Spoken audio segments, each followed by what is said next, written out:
మీ ఆయన ఎలా ఉన్నారు? బాగున్నారు. సిగ్గుపడుతుంది మీరు సిగ్గుపడకండి మాస్టారు. ఎందుకు సడన్ గా మా ఆయన గురించి నీకు గుర్తు చేస్తున్నావు? పెళ్లికి రాలేకపోయాను కదా అందుకని. నిన్ను ఏమన్నా నువ్వు నా పెళ్లికి రాలేదు, దాని తర్వాత ఇంకో ఈవెంట్ చెప్పాను, ఆ ఈవెంట్ కి రాలేదు. సారీ అక్క, యాక్చువల్లీ ఈసారి గృహప్రవేశం ఉంది త్వరలో.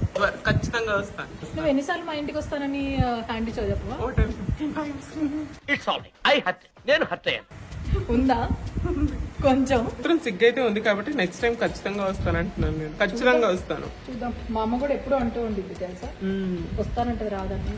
లేదు లేదు ఖచ్చితంగా వస్తాను. సో ఇంతలోపు మరీ చిన్నగా ఉంది అనుకుంటా ఇది. దానికి నెక్ లోపలికి చాలా లోపలికి సింపుల్ చైన్ ఒకటి ఉంది. వద్దక్క, పెద్దగా తీసుకున్నా ఎందుకంటే నా ఫేస్ పెద్దగా ఉంటుంది కాబట్టి పెద్ద ఇయర్ రింగ్స్ అయితే బాగుంది కదా guys? గ్రీన్ వి పెట్టనా? గ్రీన్ కాంట్రాస్ట్ లో గ్రీన్ వెళ్దాం. ఓకే, నువ్వేం చెప్పినా బానే ఉంటుంది కానీ మనసులో తిట్టుకుంటుంది, ఇది ఇట్లానే అంటది. చేసే మూడు ఉత్సాహం సర్వనాశనం అయిపోతుంది.